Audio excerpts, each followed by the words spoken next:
Audio book वाङ्मय 22 चेतन अचेतन एवं सुपर चेतन मन, चैप्टर 3 पार्ट 108। आत्मा में परमात्मा की निकटतम अनुभूति।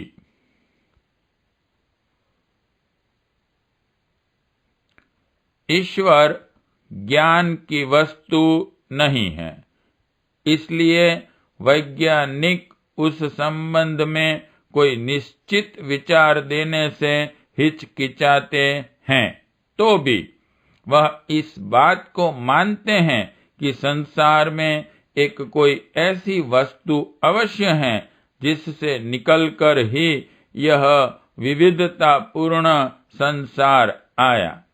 निर्माणकर्ता और पालनकर्ता के रूप में विज्ञान भगवान को नहीं देखता। 17वीं शताब्दी ईश्वर के अस्तित्व की मान्यता का सबसे बुरा युग था, क्योंकि इस शताब्दी के अधिकांश वैज्ञानिकों ने तो यही माना कि ईश्वर की कल्पना भ्रामक है। J.B.S. हाल्डेन ने पाश्चात्यों के ईश्वर विश्वास का खंडन करते हुए बताया, जब मैं कोई प्रयोग करने बैठता हूँ तब मैं विचार करता हूँ कि कोई ईश्वर अथवा देवदूत अपने क्रियाकलापों द्वारा मुझको बाधा नहीं डाल रहे, इसलिए मैं कह सकता हूँ कि ऐसी कोई सत्ता नहीं है जिसे ईश्वर कहा जा सके। बर्नाल ने भी ऐसी विचारधारा व्यक्त की और संदेह व्यक्त किया। ईश्वर का कार्य या दायित्व रोल वस्तुवादी संसार में भी धीरे धीरे क्षीण होता जा रहा है। भौतिक शास्त्र में ईश्वर की आवश्यकता केवल विश्व की उत्पत्ति व्यक्त करने के लिए तो हो भी सकती है। न्यूटन ने इस स्थिति को न संभाला होता तो संभवतः आज ईश्वर के संबंध में थोड़ी सी मान्यताएं शिक्षित वर्ग में भी बनी हुई हैं, वह भी समाप्त हो जाती। न्यूटन ने कहा, सृष्टि के उत्पादन में जो एक सिद्धांत और क्रम है, उसे न तो विज्ञान बिगाड़ सकता है, न ही उस पर शासन या निर्माण थोप सकता है। इसलिए हम एक ऐसी सत्ता से इनकार नहीं कर सकते जिसको ईश्वर कहा जा सके। इस प्रकार विज्ञान भी एक ऐसा क्षेत्र है जिसमें ईश्वरीय अस्तित्व के संबंध में शंकाएं भी हैं और धारणाएं भी। तथापि सभी बड़े वैज्ञानिकों का विश्वास ईश्वरवादी रहा है। पिछले दिनों आइंस्टीन सबसे बड़े वैज्ञानिक होकर रहे हैं। उनसे जब इस संबंध में अपनी सम्मति देने को कहा गया तो उन्होंने बताया, संसार के संपूर्ण उच्च वैज्ञानिक कार्यों में अपराध स्वीकृति, बौद्धिकता और निपुणता का सन्निहित होना यह व्यक्त करता है कि धार्मिक भावनाएं गलत नहीं है।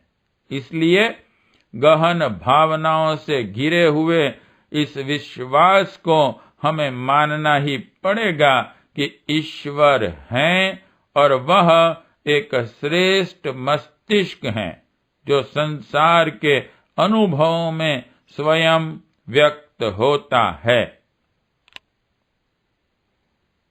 गैलीलियो का कथन है, प्रकृति की बृहद पुस्तकें गणित की भाषा में लिखी हुई हैं, उसे कोई बुद्धि ही लिख सकती है। इसलिए हम भगवान को बुद्धि या विचार कह सकते हैं। ईश्वर सदैव रेखा गणित कर रहा है। Into bracket, God is always doing geometry, bracket complete. यह मान्यता प्लूटो की है। इसी प्रकार एडिंगटन ने भी बौद्धिक सूक्ष्म दर्शन को ईश्वरीय अस्तित्व के रूप में प्रमाणित करने का प्रयत्न किया है। संसार में बुराइयों, कष्टों की विद्यमानता कभी कभी ईश्वर की सत्यता पर शंका उत्पन्न करती है कि किस प्रकार ईश्वर निर्दयता, अन्याय और युद्ध की अनुमति देता है। अन्यथा विश्व के सभी धर्म और महापुरुषों ने ईश्वरीय सत्ता को माना और उसकी सर्वशक्तिमत्ता, सर्वव्यापकता, सर्वज्ञता, सर्वन्याय प्रियता, करुणाशीलता, सुरक्षा शक्ति पर विश्वास किया है। महापुरुषों के रूप में ईश्वर की प्रामाणिकता का प्रयत्न भी प्रायः सभी धर्मों में किया गया है। किसी किसी धर्म में वह पैगंबर या फरिश्ते के रूप में प्रकट होता है, किसी किसी में अवतार के रूप में। पर ईश्वर की सत्यता के बारे में संसार के सभी धर्म एक मत हैं। किसी ने उसे न्यायकारी, गुणवाचक से संबोधित किया और किसी ने उसे धर्म उद्धारक के रूप में, पर उसका पूर्ण वैज्ञानिक विश्लेषण कोई धर्म नहीं कर सका, ऐसा कि जिसमें संसार की संपूर्ण परिस्थितियों में उसे विश्वस्त ठहराया जा सका होता। इसलिए संसार के सभी धर्म अपनी इस मान्यता पर लड़खड़ाते रहे हैं। मुसलमानों में से अनेक ऐसे हुए हैं जिन्होंने अल्लाह की सत्ता को प्रवंचना कहा। अनेक कैथोलिकों ने ईसा को भगवान मानने से इनकार किया। प्रोटेस्टेंट मत उसी का परिणाम था। अवतारवाद का झगड़ा हिंदू धर्म में भी कम नहीं है। वे राम, कृष्ण, बुद्ध, शंकर आदि को ईश्वर के रूप में मानते हैं। जैन तीर्थंकरों के रूप में, तो सिख गुरुओं के रूप में। अनेकों प्रकार के ईश्वरों का अस्तित्व ही इस संसार को भ्रमित करता है। प्रत्यक्ष प्रमाणों द्वारा उसे सिद्ध करना वैसे ही कठिन था। जब धर्मों में भी प्रतिद्वंदिता दिखाई दी तो तर्कवादी लोगों का उस मान्यता से फिसलना स्वाभाविक ही था। इस स्थिति में वेदांत ही एकमात्र ऐसा धर्म है जिसकी ईश्वरीय व्याख्या को पूर्ण शुद्ध और बुद्धि संगत कहा जा सकता है। संपूर्ण मीमांसा पढ़ने के बाद किसी के भी मन में तर्क या संदेह नहीं रह जाता, क्योंकि वह व्याख्याएं विज्ञान के आधारभूत सिद्धांतों को लेकर चली हैं और उनमें संपूर्ण दार्शनिक एवं लौकिक परिस्थितियों का विवेचन भी आ जाता है। वेदांत ईश्वरीय सत्ता की अनुभूति के लिए सबसे पास से अपने आप से चलने को कहता है। हम शरीर की स्थूलता में भी गुण हैं और गुणों को अपने शरीर से अधिक महत्व देते हैं। आत्मतुष्टि के लिए माता पिता अपनी प्रिय वस्तुएं अपने बच्चों को दे देते हैं, जबकि उसका उपभोग करने से उन्हें सुख मिल सकता था। शरीर की आकांक्षा को मन की आकांक्षा से निम्नतर मानने के साथ ही संसार में दो तत्वों की विलगता का स्पष्ट आभास हो जाता है। एक को चेतन और दूसरे को जड़ कहते हैं। जड़ एक देशीय पदार्थ हैं और चेतन सर्वव्यापी। यहीं से ईश्वर के सिद्धांत का तात्विक विकास वेदांत ने प्रारंभ किया है। ईश्वर साकार हैं या सशरीर हैं, यह एक तथ्य नहीं अपितु कल्पना मात्र है, और चूंकि मृत्यु का प्रभाव उस पर पड़ता है जिसके शरीर हैं, किंतु जब हम इस विश्वास को पुष्ट कर लेते हैं कि हमारी चेतना का अंत नहीं होता, हम विश्वात्मा या परमात्मा के बिल्कुल अनुरूप हैं, तो मृत्यु भी इस विचार के सामने शक्ति और सामर्थ्य विहीन हो जाती हैं। यह एक कल्पना मात्र नहीं वरन सत्य भी है कि शरीर ही मरता है। अहम भाव या अपना मन, अपनी चेतना का नाश नहीं होता, वह एक अविनाशी तत्व है। हम जब स्वप्न की अवस्था में होते हैं तब भी हमारी क्रियाएं शरीरधारी जैसी ही होती हैं, वैसे ही संवेगों से हम प्रभावित होते रहते हैं। वैसा ही दुख सुख हमारे अनुभव में आता है।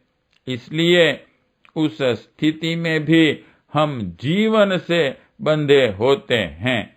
ऐसा कहना कोई निराधार कल्पना नहीं है। दुख और सुख, इन दोनों से जब हम अपने आप को रहित मानने लगते हैं और इस विश्वास को अंतिम स्थिति तक सिद्ध कर लेते हैं कि हमारे लिए संसार में मोह माया की भ्रांति कुछ है ही नहीं, न यहाँ कोई अपना है न हम किसी के हैं, सब चेतना ही अपनी इच्छा से बनती बिगड़ती रहती हैं, तब हमारे सामने उसका तात्विक रूप प्रकट होता है और हम अपने आप को मुक्त अनुभव करने लगते हैं। कत्थक उपनिषद में कहा है, हम ब्रह्म हैं और मृत्यु हमारे लिए एक खाद्य है। 1/2/25 छांदोग्योपनिषद 6/8/7 में उसे ही तत्वमसि, तू वही है, कहा है। बृहदारण्यक उपनिषद में 24/4/5 अहम ब्रह्मास्मि, मैं ही ब्रह्म हूं। ऐतरेय उपनिषद 3/1/3 शुद्ध ज्ञान ही ब्रह्म है। बृहदारण्यक 4/4/5 में अयत्मात्मा ब्रह्म, यह आत्मा ही ब्रह्म है। इसी उपनिषद के 4/4/19 मंत्र में कहा है कि यहाँ इस संसार में कुछ भी बहुतायत नहीं है और यथार्थ ही संसार के प्राणियों में जो गुण बरतते हैं, अर्थात इच्छाओं आकांक्षाओं को यदि निकालकर मानसिक चेतना का विश्लेषण किया जाए तो ऐसा समझ में आ जाता है, चेतना एक अगाध सिंधु की तरह है और मनुष्य उसमें से इच्छाओं की लहरों की तरह है। अहम ब्रह्मास्मि इच्छाओं और वासनाओं से ग्रस्त मानसिक स्थिति को नहीं कहा गया, तो उस सबसे परम पद में अर्थात विश्व चेतना तादात्म्य की स्थिति होती है, जिसमें न तो किसी प्रकार का राग होता है और न द्वेष। वह कर्म भी करता है और किसी से आसक्त भी नहीं होता, इसलिए सर्व न्यायकारी हैं। उसमें व्यक्ति के गुणों का समावेश हो गया है। वह गुण है प्रेम, दया, करुणा, उदारता, पर वह स्वयं इन गुणों से प्रभावित नहीं होता, अर्थात उनसे अलग नहीं है। शुद्ध चेतन अवस्था में वह यह गुणों की ही संज्ञा मात्र हैं, भाव मात्र हैं। इस बात को बर्कले ने भी स्वीकार किया था और कहता था, सारे जगत के पदार्थ मानसिक संवेदना ही हैं। मांडुक्यकारिका 2/11 में उसे ही क एतान बुध्यते भेदांको वै तेषाम विकल्प कह, अर्थात कौन इस भिन्न भिन्न विश्व में दिखाई देने वाले पदार्थों का दृष्टा और कौन इनकी कल्पना करता है। इसी अवस्था में वेदांत ने मन का तादात्म्य ब्रह्म से कराने का यत्न किया है। शास्त्रों में स्थूल अन्न की 7 अवस्थाएं कही हैं। अन्न से रस बनता है, रस से रक्त, रक्त से मांस, मांस से मज्जा, मेदा, अस्थि और वीर्य बनता है। वीर्य अन्न की सूक्ष्म अवस्था है और शरीर में व्याप्त हैं, पर किसी एक स्थान को काटकर उसे प्राप्त नहीं किया जा सकता है। वह मंथन से ही दिखाई देता है। वीर्य ही अंतःकरण चतुष्टय मन, बुद्धि, चित्त और अहंकार के रूप में सूक्ष्म से सूक्ष्म स्तर का होता चला गया है। यह क्रमशः इच्छा, आवेग और भावनाओं की गहराइयां है, जो अंत में जाकर एक ही विश्व चेतना अहंकार में ढल जाती हैं। पैंगल उपनिषद में इस बात को और स्पष्ट कर दिया है कि चूंकि अहम भाव प्रत्येक क्षुद्र प्राणी में होता है, इसलिए शास्त्र की उक्त मान्यताओं को लेकर ही कोई अपने को ब्रह्म न कहने लगे। बहुत से पाखंडी और दंभी लोग ऐसा करते भी हैं। इसलिए वेदांत ने पहले ही स्पष्ट कर दिया कि हृदय को निर्मल करके और अनामय ब्रह्म का चिंतन करके यह अनुभव करना चाहिए कि मैं ही सर्वरूप ब्रह्म हूँ, मैं ही परम सुख रूप हूँ। जल में जल डालने से, दूध में दूध डालने और घी में घी मिला देने से वे एक रूप हो जाते हैं। उसी प्रकार परमात्मा के मिल जाने पर उनमें कोई अंतर नहीं रह जाता। जब इस तरह ज्ञान द्वारा मोहाभिमान नष्ट हो जाता है और बुद्धि अखंडाकार हो जाती है, कर्मों में कोई आसक्ति नहीं रह जाती। मोह और वासनाएं जलकर नष्ट हो जाती हैं, तभी अद्वैत ब्रह्म की प्राप्ति होती है। इस स्थिति में मनुष्य पृथ्वी पर ही निवास करता हुआ भी उससे भिन्न रहता है, उसका नियंत्रण भी करता है। उत्पत्ति, रक्षा और विनाश इसी प्रकृति के स्पष्ट गुण हैं।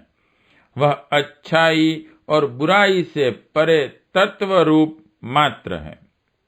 यह कल्पना और वैज्ञानिक शोध केवल वेदांत ही संसार को दे सका है, और इन तथ्यों का जितना अधिक चिंतन, मनन और धारण किया जाता है, ईश्वरीय सत्ता का बोध उतना ही निर्मल होता चला जाता है।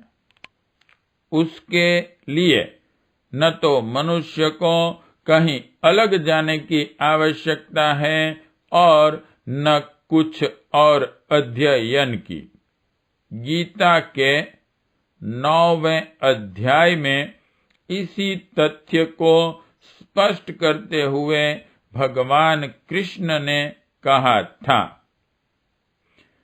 हे अर्जुन, मैंने इंटू ब्रैकेट विश्व चेतना ब्रैकेट कंप्लीट अपने अव्यक्त स्वरूप से इस समग्र जगत को फैलाया अथवा व्याप्त किया है, परंतु यह आश्चर्य देख कि मुझ में ही सब सृष्टि सन्निहित हैं, पर मैं उनमें नहीं हूँ।